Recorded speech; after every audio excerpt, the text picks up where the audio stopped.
I never imagined the people I loved most would be the ones to break me. But that day, standing in the middle of my own living room, the same room where I once rocked my son to sleep, the same room where my husband and I had laughed over silly jokes and holiday dinners, I was told I was nothing. Useless. A burden. And it wasn't a stranger who said it. It was my own daughter-in-law. Right before she slapped me. "You're dead weight in our lives. Go rot in a dumpster," she spat, her voice sharp and cold. I stood there, frozen, as her words bounced off the walls like poison darts. My cheek stung before I even realized she had hit me. The taste of blood filled my mouth as I steadied myself on the edge of the dining chair. I was 64. My hands trembled, they always did now, and my knees weren't as strong as they used to be. But I still cooked, cleaned, and tried to help in any way I could. That day, all I'd done was burn the potatoes. I was just trying to help with dinner, I whispered, my voice barely a breath. Tara, my son's wife, rolled her eyes like I was nothing more than a stain on her polished floor. "Help?" she laughed cruelly. "You ruin every meal, drop dishes, and forget to turn off the stove. You're not helping. You're dangerous." I wanted to defend myself, to say that ever since my husband Charlie passed away 2 years ago, my mind hadn't been as sharp. That I tried every single day even when it hurt. But before I could say a word, my son walked in. "Chris." For a moment, my chest lifted. My son. My baby. Surely he would stop this. Tell Tara she'd crossed a line. That no one gets to hit his mother. Instead he just stood there. Arms crossed. His expression cold. "Mom," he said, his voice sharp, "Tara's right. You're making our lives harder." It felt like the floor disappeared under me. That voice, that tone. I'd never heard it from him before. This was the boy I had cradled through fevers, who I'd worked double shifts to feed, who I cheered for at every little league game. And now he was looking at me like I was a problem to be solved. "I wish it had been you instead of Dad," he added, each word slow. Heavy. Deadly. My heart cracked. Not just from grief. It shattered from betrayal. I held the back of the chair with both hands now, willing myself to stay upright. I'd sold my little home after Charlie died so I could help them with the mortgage. I gave them every penny of my social security check. I watched their kids while they worked. I cooked, cleaned, stayed out of their way. And still somehow, I had become disposable. "Chris, I don't understand." He didn't look at me when he said, "We think it's time you moved to a place better suited for someone your age. A home. Where they take care of old people. A home." I knew what he meant. Not the cheerful ones with flower gardens and bingo nights. The other kind. Where no one visits. Where people go to disappear. "But this is my home now," I said softly. "My name's on the lease." Chris actually laughed. "Not anymore. You signed the paperwork last month. Remember? Insurance stuff." My stomach sank. I remembered the papers. They told me it was for asset protection, to keep things safe in case anything happened. I had trusted them. I had believed them. Tara smiled then, like a predator who knew she'd won. "Don't worry, Ruth. We'll visit. Maybe even on holidays." I looked at the photos on the mantel. All of us, smiling, just a couple of years ago. Back when Charlie was alive. Back when I thought love meant something. Now, I saw what I truly was. A ghost in my own family. "Please," I said, my voice trembling. "I have nowhere else to go. All my friends, they're gone. I don't have anyone else." Chris didn't flinch. "That's not our problem, Mom. We have our own family now." And then, the front door opened.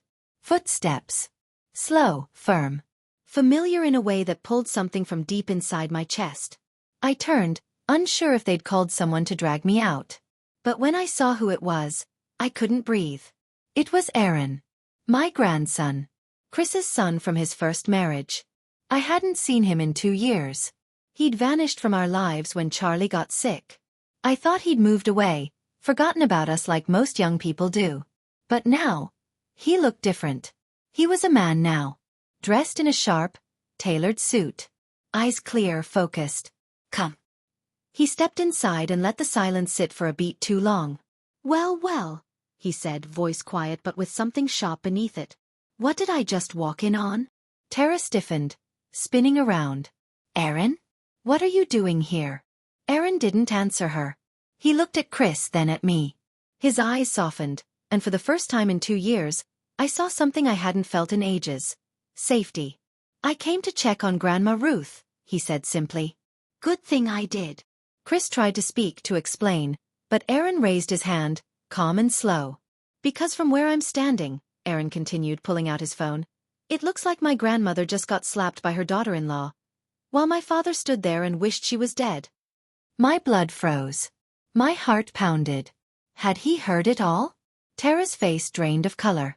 You don't understand, she began, her voice shaky. She's been difficult. Burning food, forgetting things. I understand more than you think, Aaron cut in, his voice suddenly sharp. In fact, I've been understanding for a long time now. Aaron stepped forward, sliding his phone into the inner pocket of his coat. There was something about him, not just the way he carried himself, but the quiet control in his eyes, that made the whole room feel different. Like the storm had shifted direction and everyone suddenly knew it. Chris tried to reassert himself. Aaron, this is none of your business. We're just trying to do what's best for her. Aaron tilted his head slightly, almost amused. What's best for her? You mean signing over the house, draining her pension, and slapping her across the face? Tara's lips parted in protest, but nothing came out. For once, she had no clever retort. No cruel sarcasm to throw. She looked small now. Cornered. I don't know what you think you saw, Chris began, stepping toward Aaron. But it's complicated. It's not complicated at all, Aaron cut in, voice calm but sharp as glass. I've been watching everything for a long time. And I've seen enough. My eyes darted between them, still trying to understand what was happening. What did he mean he had been watching? Where had he been all this time? Aaron, I whispered, still holding my cheek. What are you talking about? He turned to me then, and his expression softened. There was a kind of sadness behind his eyes that made me feel like he had been carrying something heavy for too long. I've been watching out for you, Grandma. Ever since Grandpa passed. I didn't disappear. I just didn't want to show up until I was ready. Ready for what? I asked, my voice shaking. To protect you. Tara scoffed, trying to collect herself. What, are you some kind of spy now? Aaron chuckled under his breath. I'm a financial investigator. I started my own firm 1.5 years ago. We just went public last quarter. I've got clients in 3 countries and more paperwork than I know what to do with. But I always made time to check up on you. Chris blinked. What are you even talking about? You forged her signature on power of attorney papers. You used her social security checks. You drained her pension. You even tried to cash in Grandpa's life insurance, the one she never even saw a cent of. Chris's mouth opened but no words came. Tara's face turned a deeper shade of red. I stared at my grandson, completely stunned. This wasn't the young man who used to forget his school lunch or ask me to fix his tie before a dance. This was a man now, a strong one, and he was fighting for me when I couldn't fight for myself. You knew all of this? I said, tears forming in my eyes. I've been documenting everything, he said. Bank records, phone calls, even conversations in this house. Tara snapped. That's illegal. Aaron didn't even flinch. Grandma gave me permission to install security cameras. Said she was worried about break-ins. He turned and looked directly at her. She had no idea you were the thief. Chris looked like he had aged 10 years in 2 minutes. His hands were shaking, and he sat down slowly, like his legs had given out beneath him. You were pretending this whole time? He whispered. You let us think you were broke. Aaron folded his arms. I needed to see who you really were when no one was watching. I wanted to know what you would do if you thought Grandma had no one. I couldn't stop the tears now. My hand covered my mouth as I realized just how deep this betrayal had gone, and just how far my grandson had gone to save me. Aaron walked over and knelt beside me, taking my hand gently. I've been putting money aside for you in a separate account. Every dollar they stole, plus interest. It's yours, Grandma. All of it. Tara jumped to her feet. You can't do that. This is our house. We've lived here for years. Aaron stood slowly, adjusting his sleeves. Actually, it's her house. Grandpa made a separate will before he died. One that lists Grandma as the sole owner. Not you. Not my dad. Just her. Chris looked up, pale and shaking. No, that's not true. Aaron reached into his briefcase and pulled out a folded document. It's very true. Grandpa gave me this the day before he passed away. Said to deliver it only if things got really bad. I think we can all agree we've reached that point. I stared at the paper like it was made of fire. My husband's handwriting on the front. I hadn't seen it in 2 years, but I would recognize it anywhere. Aaron handed it to me gently. With trembling hands, I opened it. My dearest Ruth. If you are reading this, then Chris has failed you in a way that breaks my heart. I stopped reading. The words blurred through my tears. My heart ached, but it also healed. Slowly. Piece by piece. Charlie hadn't left me unprotected. He had seen this coming. He had warned Aaron.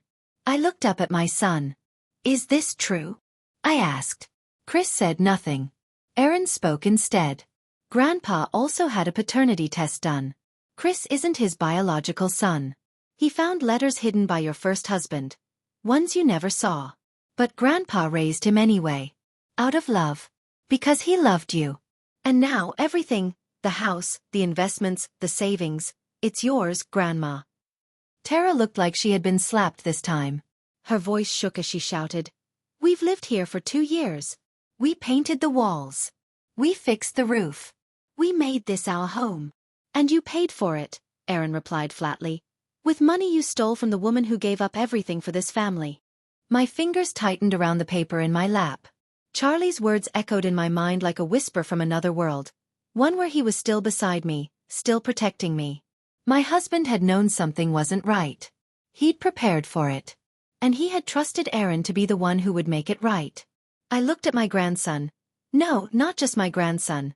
My guardian angel in disguise. Chris stood now, but he was shaking. Mom. You can't believe this. He's turning you against me. I'm your son. Your only child. I looked at him, really looked at him, and saw someone I didn't recognize anymore. Someone who had taken everything I had to give, and then decided I was no longer worth keeping around. You are my son, I said quietly. But that doesn't give you the right to steal from me. That doesn't give you the right to wish I was dead. Tara finally snapped. She threw her hands in the air. This is insane. We've been taking care of you for 2 years. Feeding you, housing you, dealing with your forgetfulness and complaints, and this is how you repay us. Aaron laughed. It wasn't a kind laugh. It was sharp and bitter. Taking care of her? You mean forcing her to eat leftover scraps while you two ordered takeout? Making her ration her medication because you didn't fill her prescriptions on time?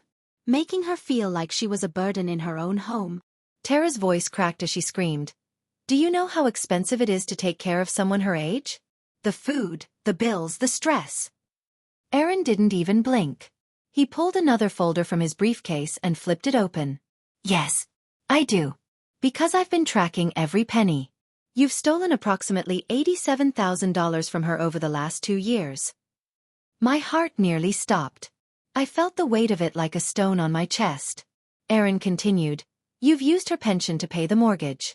Her social security to buy furniture and fund vacations. You even stole the $50,000 life insurance payout from Grandpa's policy. I gasped. Charlie's insurance? That money was supposed to be for emergencies. Aaron nodded. Exactly. It was meant to protect you. But instead, they drained it and told you they were struggling. Tara looked like she was going to faint. Chris just stared at the floor, silent. I felt dizzy, like I was floating above my own life, watching a nightmare unfold. But then, slowly, something inside me started to shift. A spark. A strength I didn't know I still had. They said I was forgetful, I said, my voice steadying. They said I was becoming difficult. They told people not to visit me. They made me think I was going crazy. Aaron looked at me with kind eyes. You're not crazy, Grandma. They were isolating you on purpose. Telling lies to the neighbors, to your friends. I have recordings of those conversations, too. I thought of my friend Marie, who used to visit every Thursday. She'd stopped showing up 6 months ago. And my sister June, who hadn't returned a single call this year. They told them I didn't want to see them, I whispered. Erin nodded. Tara told your sister that you called her a bitter old maid. Chris told your neighbor Mrs. Fields that you thought she was nosy and annoying. I have all of it recorded. The tears came again. Hot and angry this time. Why? I asked. Why would they do this to me? I raised Chris on my own for years. I worked 3 jobs. I gave him everything. Chris finally spoke, his voice quiet and broken. We were drowning, Mom. The bills. The house. The kids' school. Tara's medical expenses. We were desperate. And you had money. We didn't know what else to do. So you stole it, Erin said flatly. And made her feel worthless in the process. That's not desperation. That's cruelty. Tara stood up fast, her chair screeching against the floor. You know what? Fine. You want the truth? She was driving us insane. Leaving the stove on. Forgetting to lock the door. Whining about everything. Do you know what it's like to live with someone who makes you feel like a monster just for wanting peace in your own home? I looked at her and, to my own surprise, I found my voice. Do you know what it's like to live with people who make you feel like a burden just for existing? Tara rolled her eyes. But Erin wasn't done. He pulled out his phone, unlocked it, and turned the screen toward them. This is a recording from 20 minutes ago, he said calmly. You slapping Grandma. Dad saying he wished she was dead. All of it. Clear as day. Tara lunged for the phone.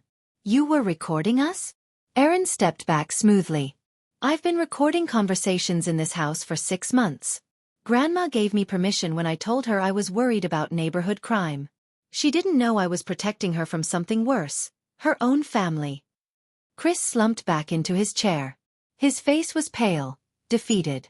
Son, he said to Erin, please, think about what you're doing. This will destroy our family. Erin's face hardened. What family? The one that wanted Grandma gone? The one that robbed her blind? That's not a family. That's a scam. I stared at Erin, my heart thudding painfully in my chest. This young man, the same one I used to read bedtime stories to, had become the only one I could truly trust. What happens now? I asked quietly. Erin turned to me and softened again, his voice gentle and steady. Now, Grandma. Now you get to choose. Erin turned toward me, his voice calm but full of something I hadn't heard in years, respect. This house belongs to you, Grandma. You get to decide what happens next. Whether they stay, whether they leave, whether there are consequences, the power is yours now. Power. That word didn't feel real at first. I had felt powerless for so long. Powerless when Chris looked through me like I was invisible. Powerless when Tara called me names under her breath and rolled her eyes at everything I did. Powerless when I signed those papers, thinking I was helping them, not giving away the last thing I owned. But now, with Erin standing by me and the truth out in the open, I felt something inside me settle. Something old and buried that began to rise again. I want them out, I said slowly. My voice didn't shake this time. Both of them. Out of my house. Chris blinked. You can't be serious. Where are we supposed to go? Tara's jaw dropped. We have kids. You're going to throw your own son and grandkids into the street. I stood. My knees still ached, but my back was straight. You should have thought about that before you stole from me. Before you made me feel like I didn't matter. Before you said I belonged in the trash. Chris dropped to his knees in front of me like he used to when he was a little boy, scared of thunder. But this wasn't the same child. This was a man who had made choices. And not just once but over and over. Mom, please. We were wrong. I was wrong. But we can fix this. We can make it right. Please don't do this. Erin stood between us. You had 2 years to fix it. 2 years to treat her with basic decency. Instead you lied, stole and isolated her. You made her feel like she was crazy. That's not something you fix with one apology.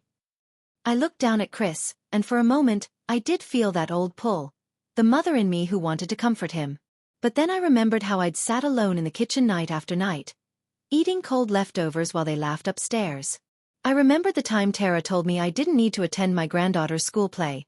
Said there were no extra seats. And then I saw the pictures online later. Front row seats. All of them smiling. You had your chance, I said. Now I'm taking mine. Tara began pacing. We can't leave just like that. We don't even have a car that fits all the bags. What do you expect us to do, walk away with suitcases? Aaron checked his watch. Actually, I arranged a moving truck. It'll be here in 30 minutes. I figured you'd need help packing. Chris's mouth fell open. You planned all this? I prepared for this, Aaron replied. There's a difference. Tara spun toward him, her voice high and shaking. You set us up. No, Aaron said calmly. I documented your crimes. Chris sank back onto the floor, burying his face in his hands. But we signed the lease, he muttered. We had her transfer the property. We're legally protected. Aaron opened another file folder. You thought you were. What you actually signed was a sublease agreement. My legal team drafted it carefully. You acknowledged in writing that Grandma Ruth is the rightful owner, and that you were tenants. That sublease allows for termination with 24 hours notice for any breach, like elder abuse or theft. Tara looked like she might faint. We'll be homeless. The kids will have to leave school mid-year. How could you do this to your own family? I stepped forward this time. No. You did this. You destroyed this family when you decided I was nothing more than a source of income. I'm just refusing to be destroyed with it. The doorbell rang, and Aaron went to answer it. I heard voices in the hall, unfamiliar ones, and then footsteps entering the kitchen. A woman in a neat gray suit, followed by 2 officers in uniform. Mrs. Ruth Morrison? The woman asked. I'm Detective Laura Briggs with the County Elder Abuse Unit. We've received a formal complaint. We'd like to speak with everyone involved. Tara gasped. You called the police? Aaron looked at me. Grandma didn't. I did. Months ago. I've been working with them ever since. Chris stood up slowly, trembling. This can't be real. This can't be happening. Oh, it's real, Detective Briggs said. And elder abuse is a felony in this state. Theft of more than $50,000 is a federal crime. As the officers reviewed documents, took photos of the bruise still fading on my cheek, and collected recordings from Aaron, I sat on the edge of the couch, silent but steady. Chris didn't speak. Tara sobbed and shouted in waves, her face blotchy and red. After what felt like hours, Detective Briggs returned to me. Mrs. Morrison, we can proceed in several ways. You have the right to press full criminal charges, which would lead to possible jail time. You can also pursue civil restitution, repayment, or both. I looked at Chris. My only son. The child I had given my entire life to. And Tara, who had never once said thank you. Who looked at me like a burden from the first day I moved in. I want full restitution, I said slowly. Every penny they stole. Plus penalties. And I want to press charges for elder abuse. Chris's voice cracked. Mom, no. You made your choice when you decided to steal from me, I replied. Now I'm making mine. Detective Briggs nodded, turning to the officers. Chris Morrison, Tara Morrison, you are under arrest for elder abuse and financial exploitation. The handcuffs clicked. Tara's eyes locked on me with venom. This isn't over, Ruth. We'll fight this. We'll prove you're not mentally fit to make these decisions. Aaron stepped forward again. Actually, Grandma just passed a full cognitive evaluation yesterday. 3 separate doctors confirmed she's fully competent. So, good luck with that. As the officers led them away, silence fell over the house again. But this time, it wasn't the heavy silence of sadness. It was peace. And I was finally breathing in it. After the police cars pulled away, the quiet in the house felt almost strange. Not scary. Not sad. Just still. It had been so long since I'd felt that. Peace. I stood in the living room, staring at the space that had once felt like a prison. And now? Now it felt like mine again. Truly mine. Aaron walked up beside me and placed a gentle hand on my shoulder. Are you okay, Grandma? I looked at him, really looked at him. The young boy I once held in my arms, now a grown man with steady hands and eyes full of strength. I think I am, I said. But why didn't you tell me sooner? Why did you let me live like that for so long? Aaron looked down for a moment, then back at me with sadness in his eyes. Because I knew you, Grandma. I knew that if I'd told you 2 years ago, you would have defended them. You would have said it wasn't that bad.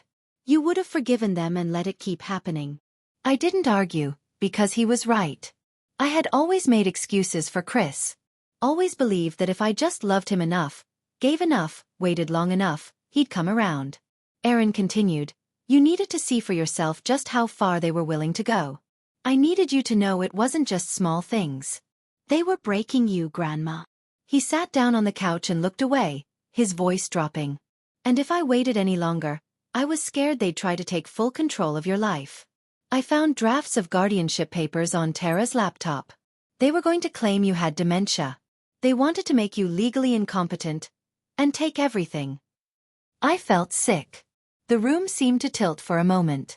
It was one thing to be ignored, another to be stolen from. But this was them trying to erase me entirely. Aaron reached out, steadying me. They were going to file for guardianship. They even filled out the forms. Chris planned to be named as your legal guardian. Full control over your bank accounts, medical decisions, everything. The betrayal hit me harder than anything else that had happened. Not only had they been stealing from me, but they had been planning to trap me, to make it permanent. As if I didn't exist. As if my mind didn't work. As if I was nothing but a problem to be handled. But they failed. I was still here. Still standing. And thanks to Aaron, I was free. The next few days passed like a blur. The house was quiet, but it wasn't empty. It was finally a home again. Aaron hired a housekeeper, Mrs. Chen, who came twice a week. She was soft-spoken, kind, and never treated me like I was a burden. If I asked for help reaching something, she smiled and helped. No sighs, no eye rolls, no muttered complaints. One morning, I was finishing my coffee at the kitchen table when the doorbell rang. I glanced out the window and felt my stomach twist. Standing on the porch, shoulders slumped, was Chris. My son. I opened the door, but only enough to keep the chain lock in place. What do you want, Chris? He looked terrible. Dark circles under his eyes, beard unshaved, clothes wrinkled. Mom, he said, his voice cracked. Please. Can we talk? I didn't answer. I know I'm not supposed to contact you, he said. My lawyer told me. But I had to see you. They let us out on bail yesterday. The trial is next month. I said nothing. I studied his face, this man who once made me feel safe. Now a stranger who made me feel small. Ka left, he said. She took the kids and moved in with her sister in Nevada. She's blaming me for everything. A part of my heart squeezed, but I pushed it down. I'm sorry to hear that, I said simply. But it doesn't change what you did. I know, he said, his voice shaking. I know what we did was wrong. I was drowning, Mom. The business failed. Bills were piling up. Ka kept pressuring me to ask you for money, but I couldn't. I didn't know how. So you stole it, I said. For 2 years. It wasn't supposed to be stealing, he said quickly. We told ourselves we were borrowing it. That we'd pay you back when things got better. But things never got better. I stared at him, expressionless. You made me feel worthless, Chris. You made me feel like I was losing my mind. You told me I should have died instead of your father. He closed his eyes as if in pain. I didn't mean that. I was angry. I wasn't thinking. Don't, I said. Don't insult me by pretending it was a mistake. It wasn't. It was a choice. Chris stepped closer to the door, desperate. Please, Mom. Drop the charges. I'll pay you back every penny. I'll get a job. I'll work overtime. I'll do anything. Just please. Don't send me to prison. Where will you get the money, Chris? I asked calmly. You just told me your business failed. You don't even have a place to live. He swallowed. I don't know. But I'll figure it out. I swear I will. He was using it again, the guilt. The way he always had. That quiet pressure that made me feel like I was the bad guy just for wanting respect. Your kids won't talk to me, he added, his voice breaking. They think I'm a monster. Because you are, another voice said from behind me. Aaron. He stepped into view, his expression hard as steel. What are you doing here, Dad? Aaron said coldly. You're not supposed to contact Grandma. I'm just trying to talk to my mother, Chris said, trying to sound composed. No. You're trying to manipulate your victim. Again.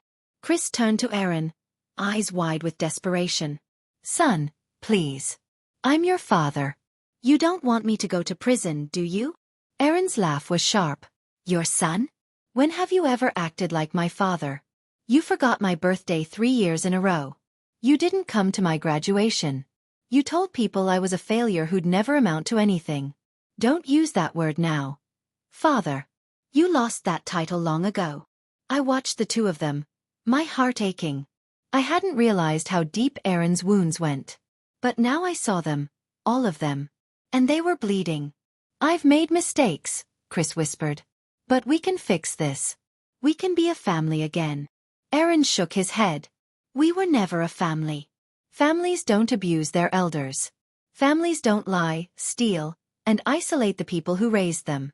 You didn't just hurt Grandma. You destroyed her. Chris looked back at me. Mom, please. He's turning you against me. You're all I have left. I took a deep breath, steadied my voice and said the truth out loud. No one's turning me against you. You did that yourself. Chris's eyes filled with tears. He looked so broken standing there on the porch, like he didn't know what to do with his hands or his guilt. But I had no space left for pity. Not anymore. I'm your son, he said, his voice shaking. Doesn't that mean anything to you? I nodded slowly. It means everything. That's why it hurt so much when you betrayed me. Aaron gently stepped up beside me. Come on, Grandma. You don't have to listen to this. But I didn't move. I kept my eyes locked on Chris, needing to say this, needing him to hear it. Do you want to know what the worst part is? I asked him. He nodded eagerly, maybe hoping I was about to say there was still a chance to fix it. The worst part, I said, is that if you had just told me the truth 2 years ago, that you were struggling, that the business was falling apart, that you needed help, I would have given you everything. Gladly. I would have emptied every bank account I had just to make sure you and your family were okay. Chris's face went pale. But instead, I continued, you decided to steal from me. You treated me like a problem to hide.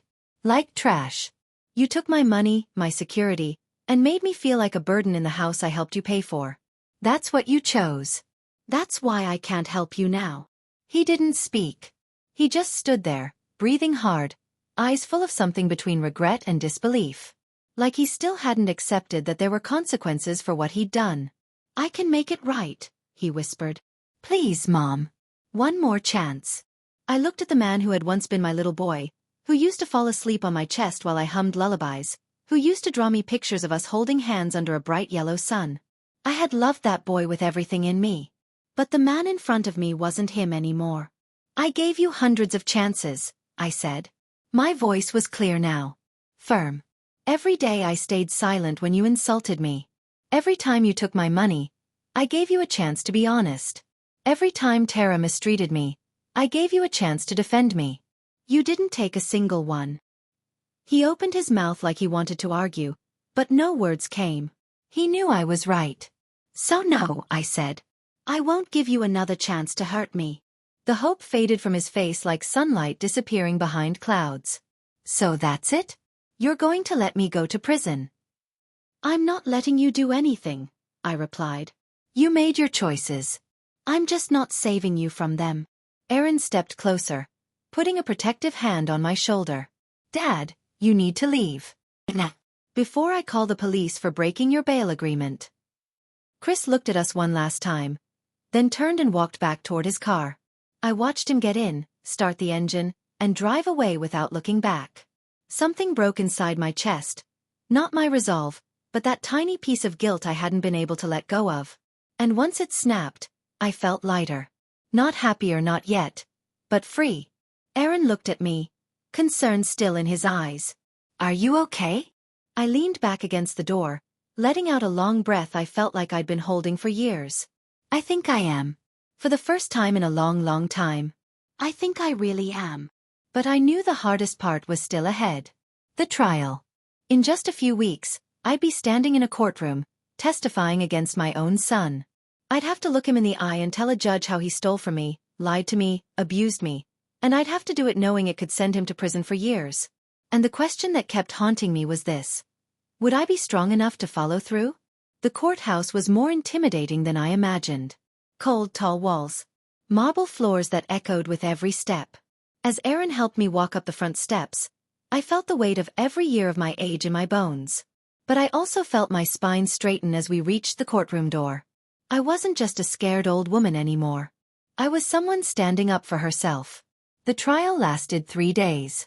3 long days of lawyers dissecting my life, my relationship with my son, and my decisions as a mother. I sat there while they talked about the bruises on my cheek, my financial records, the recordings Aaron had collected. I saw Chris sitting at the defendant's table, sometimes looking remorseful, sometimes angry, but always like a stranger. I wondered if he saw me the same way now. On the 3rd day, we waited outside the courtroom while the jury decided. I sat quietly in the hallway, hands folded in my lap, Aaron beside me. He checked his phone occasionally, but mostly he just stayed with me. Just knowing he was there helped more than he probably realized. Then a voice called down the hall. "Mrs. Morrison?" I looked up and saw a woman walking toward me. She looked about my age, with silver hair and kind eyes. I didn't recognize her at first. "I'm sorry to bother you," she said softly. "I'm Janet Peterson, Mrs. Peterson's daughter. Your old neighbor." My heart skipped. "Oh yes, of course. How is your mother?" Janet's expression shifted. "She passed away last winter." A sharp ache hit me in the chest. She used to stop by all the time," I whispered. "But then she stopped visiting." Janet nodded. "That's why I'm here. Before she died, she gave me something to give to you if I ever saw you again." She reached into her purse and pulled out a small wrapped bundle. She handed it to me carefully. "She told me to tell you she never believed what your son said about you not wanting visitors. She knew you better than that. And she was sorry she let him convince her to stay away." My hands trembled as I unwrapped the bundle. Inside was a small ceramic bird, bright blue with delicate painted flowers. I gasped. "I remember this. She had it on her kitchen shelf. She said you admired it once. She wanted you to have it. And to know that real friends don't leave you behind, even when others try to make them." The tears came fast. I held the bird close to my chest like it was a piece of my past that I'd thought was gone forever. To know Mrs. Peterson had never truly abandoned me, that she thought of me even at the end, was more healing than I could put into words. "Thank you," I whispered. "This means more than you'll ever know." Just then the courtroom doors opened. The jury had made their decision. It was time. Aaron gently helped me to my feet, and we walked into the courtroom together. The room was quiet, heavy with tension. Every step I took felt like a weight on my shoulders, but I kept going. This wasn't just about punishment anymore. This was about truth. I sat down in my seat as the jury filed in. Chris was already at the defendant's table. He looked tired. Not just physically, but deeply tired, like the weight of everything he had done was finally catching up to him. He didn't look at me. The judge gave a small nod toward the jury box. "Have you reached a verdict?" The jury foreman, a middle-aged man in a plain gray suit, stood up. He held a piece of paper in both hands, and when he spoke, his voice was steady. "In the case of the state versus Christopher Morrison and Tara Morrison, on the charge of financial exploitation of a vulnerable adult, we find the defendants guilty." The words echoed through the room. I felt Aaron squeeze my hand, but I couldn't take my eyes off Chris. His shoulders slumped like someone had dropped a heavy weight on them. His head lowered. He still didn't look at me. The foreman continued. "On the charge of elder abuse, we find the defendants guilty." Tara wasn't there. She had already made a deal with the court. She testified against Chris to get a lighter sentence. But even if she wasn't in the room, her presence hung over everything. In every dollar stolen, every cruel word spoken, every meal they made me feel guilty for eating. The judge spoke next, setting the sentencing for 1 week later. Then people began to stand, gathering their things. The courtroom slowly emptied. Aaron and I stayed seated. Before we could leave, a man in a suit approached me. "Chris's lawyer." "Mrs. Morrison," he said gently. "My client has asked if you'd be willing to write a letter to the judge before sentencing. He's hoping for a bit of leniency. Maybe probation instead of prison time." I looked past him at Chris, who was now standing between two bailiffs, his hands cuffed in front of him. "I'll think about it," I said. But deep down, I already knew my answer. 1 week later, I stood in the kitchen, staring out the window at the garden Charlie and I planted 20 years ago. The roses were blooming again. Red, bright, and full of life. The house felt different now. Not just clean. Not just quiet. It felt safe.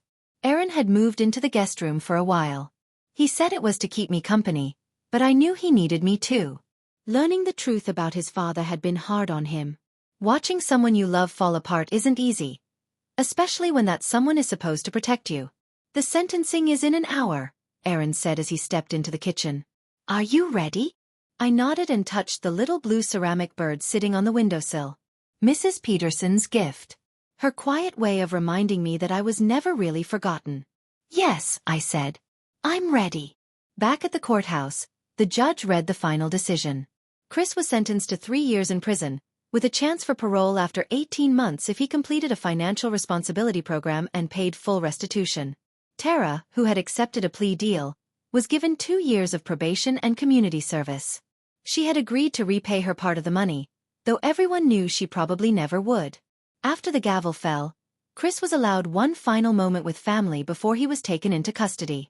I didn't expect him to ask to see me, but a guard came and quietly said, "Ma'am, the defendant would like to speak with you for a moment." In a small conference room, with a uniformed officer standing in the corner, I sat across from my son for what might be the last time in a long while. Chris looked older than his age. His face was tired, his eyes dull. "Mom," he said softly, "I know I don't deserve forgiveness. I know I've lost the right to be called your son." I didn't respond. I just waited. "But I want you to know," he continued, "that I remember now. I remember everything you did for me. How hard you worked. How you read to me when I was little, even when you were so tired. How you never missed a school play, even when you were working 3 jobs." His voice broke. "I forgot. I let my anger, my pride, and my problems with Tara make me forget who you are. What you meant to me. I don't expect you to forgive me. I just wanted to say, I'm sorry." He stood to leave. But just before he turned away, I spoke. "I do forgive you." He stopped. Slowly turned around. "But," I added, "that doesn't mean I'll forget. And it doesn't mean I'll ever let anyone make me feel worthless again. Not even you." Chris nodded. His eyes were wet with tears. "I understand." 3 months passed. Summer slowly melted into fall. The house had been renovated using some of the money that Aaron helped recover. A fresh coat of paint. New appliances. And a small but beautiful garden that Mrs. Chen and I worked on together. One evening, Aaron and I sat on the back porch, watching the sky turn orange and gold. There was peace now. Real peace. Not just silence, but a kind of stillness that felt right. Aaron handed me an envelope. "It's a letter from Dad," he said. "Came in today." I took the envelope with care. "What does he say?" "He's doing okay," Aaron replied. "Says he's in the financial program, learning how to budget and manage money. He's also been helping other inmates learn to read. Says he thinks a lot about what he did." "About you." I smiled slightly. It was sad, but also something like hope. "That sounds like the boy I raised," I said. "The one I used to believe in." "He always asks about you," Aaron said. "Every letter." "And what do you tell him?" I asked. Aaron looked at me. Not just like I was his grandmother, but like I was someone he admired. Someone who mattered. "I tell him you're not just happy," he said softly. "I tell him, you're free." I looked out over the garden as Aaron spoke those words. "You're free." The wind gently moved through the rose bushes Charlie and I had planted so many years ago. The same bushes I used to tend with quiet pride while Chris ran through the grass, chasing butterflies. I closed my eyes for a moment and let the breeze touch my skin. It felt like the first real breath I'd taken in years. Freedom wasn't just about owning the house again. It was about feeling safe. Feeling heard. Feeling like I mattered. After Aaron went inside to answer a call, I sat alone on the porch, thinking about everything that had happened. My son going to prison. My daughter-in-law vanishing to another state. The years I had lost trying to earn love that should have come freely. But I had gained something too. I had gained truth. I had gained peace. And I had gained the unshakable love of a grandson who saw me, truly saw me, when no one else did. Later that night, I stood at the kitchen window and looked at the small blue ceramic bird sitting on the sill. It had become more than a gift now. It was a symbol. A reminder that I had not been forgotten. That someone still believed in me. Mrs. Peterson may have passed, but her kindness still lived in my heart. Her daughter's words echoed softly in my mind. Real friends don't abandon you, even when others try to push them away. The next day, I received a letter in the mail. I recognized the return address immediately, the prison where Chris was being held. I sat at the table for a long time before opening it. When I finally did, my hands shook just slightly. "Dear Mom," it began, "I don't expect a reply, and I know I don't deserve one. But I want to keep writing to you, if that's okay. I've been thinking a lot about my choices. About the kind of man I became.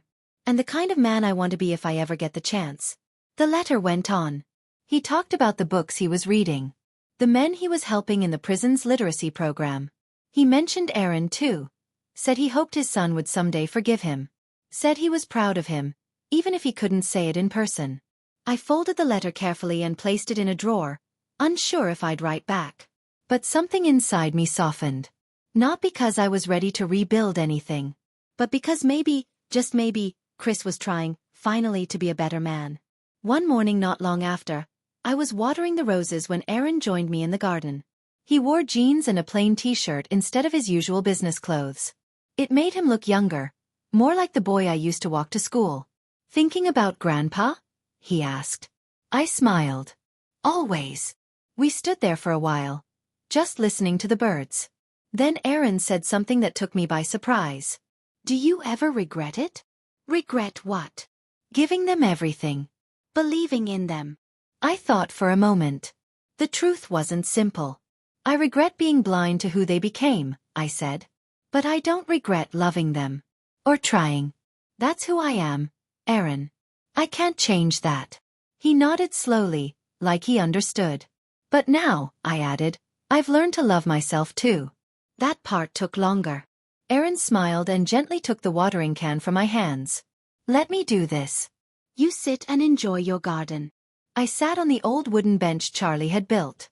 It creaked softly beneath me, but it still held strong, just like me. The days passed quietly after that. I started writing again.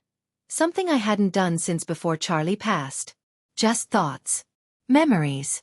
Little pieces of myself I had tucked away over the years. Mrs. Chen and I planted new herbs near the kitchen door. I reconnected with a few of my old friends who, like Mrs. Peterson, had never truly believed the lies. Slowly, piece by piece, I started rebuilding a life that belonged only to me.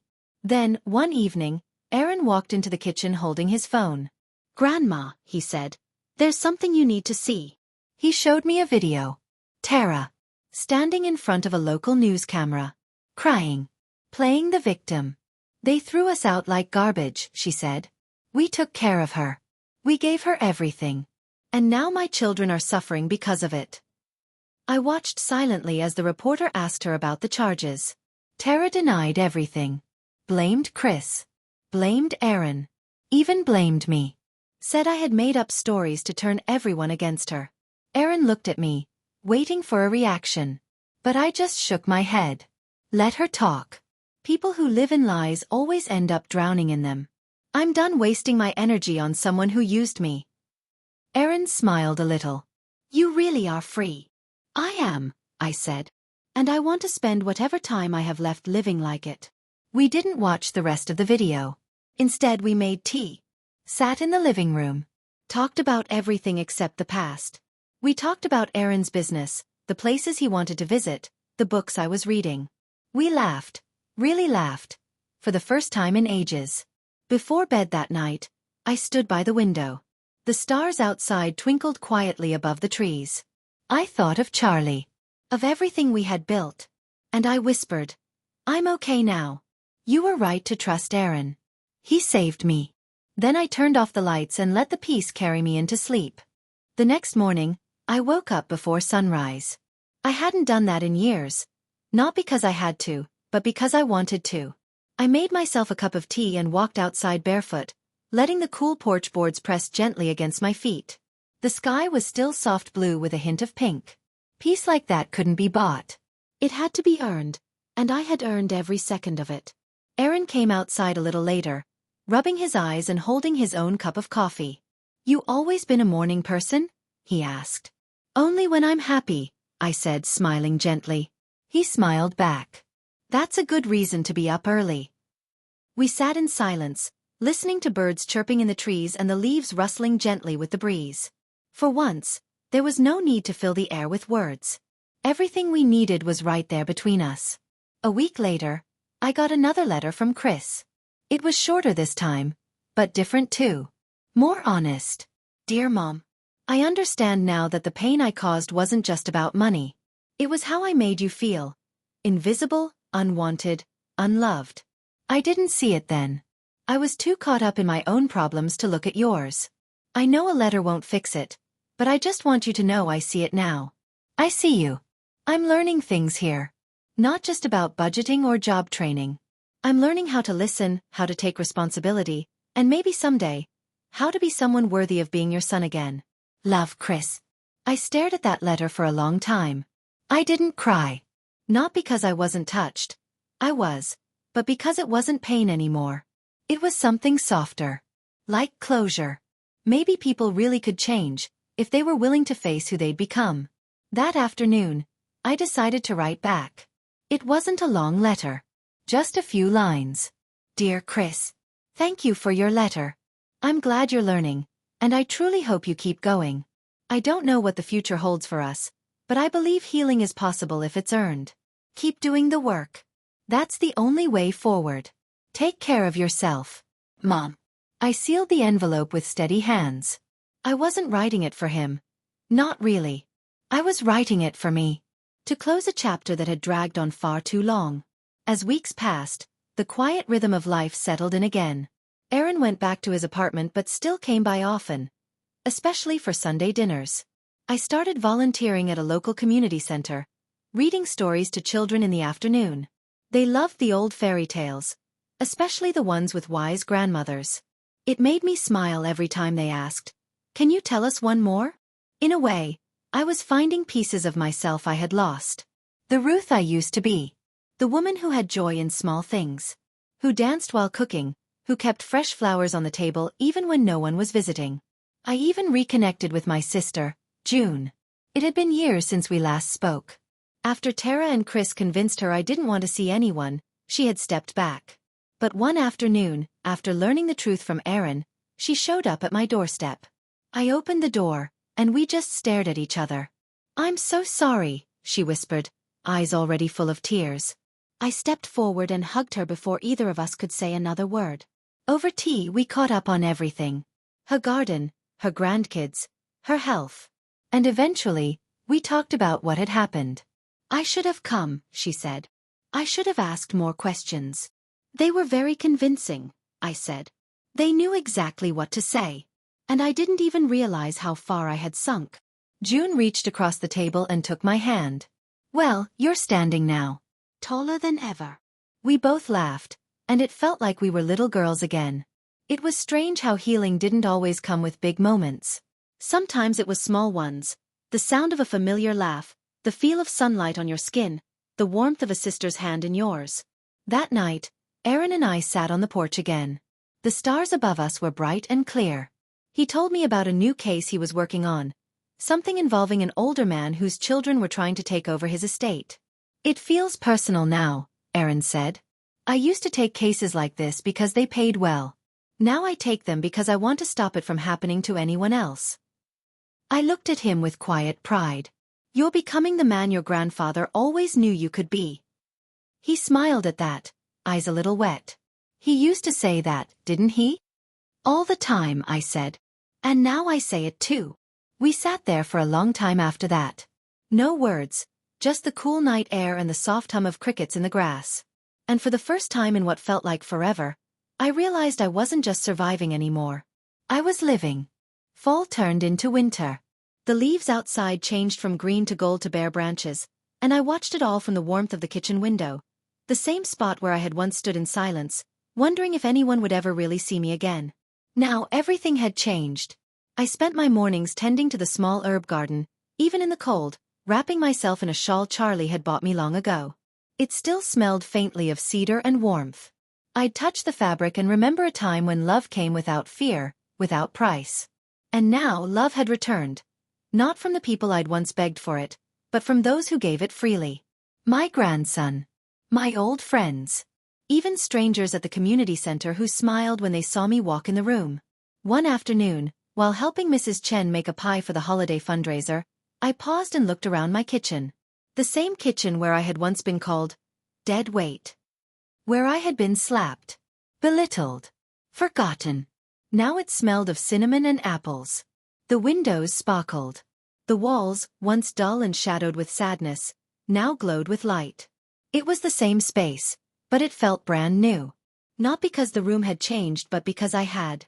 Healing didn't mean forgetting what had happened. It didn't mean pretending I hadn't been hurt. It meant choosing not to live in that pain forever. And more importantly, it meant deciding I was worth more. One snowy morning, I received another letter from Chris. This one was different again. It didn't beg for forgiveness. It didn't ask for anything. It simply said, "Mom, thank you for standing up to me." It broke something in me, but it also woke something up. I'm learning to rebuild myself from scratch. You may have saved my life more than once, but this time, you saved my soul. I folded the letter and placed it with the others. Not out of obligation. Not out of guilt. But as proof that even the worst stories could still grow something honest, if given the chance. I didn't know what would happen after Chris was released. Whether we would reconnect. Whether he'd ever become someone I could trust again. But I wasn't afraid of that anymore. Because now, I had something far more powerful than fear. I had boundaries. I had self-respect. And I had peace. On the first warm day of spring, Aaron and I walked down to the community center garden where they had just built a small reading bench dedicated to seniors who shared their stories with children. A brass plaque read, "To Ruth Morrison, for proving it's never too late to speak up, stand tall and bloom again." I stared at it for a long time, my heart full. Aaron sat beside me and said quietly, "You know, when I was younger, I used to think strength meant staying quiet. Enduring. Never complaining." He paused. "But you taught me something else. That strength is also knowing when to say, enough. That it's okay to walk away from the people who hurt you, even if they're family." I looked at him, proud of the man he had become. Love doesn't mean allowing abuse. And forgiveness doesn't mean losing yourself in the process. We sat on that bench together, the sunlight soft and warm on our shoulders, and I realized something important. The world doesn't always protect the vulnerable. Sometimes the people you trust most are the ones who hurt you. But silence never saved anyone. What saved me wasn't revenge. It wasn't money. It wasn't even justice through the court system. What saved me was truth. The moment I chose to stop hiding, to stop making excuses, to stop letting shame keep me small, that was the moment my life began again. And that's the lesson I carry now. You are never too old to take your power back. You are never too small to matter. And you are never, ever too late to be free.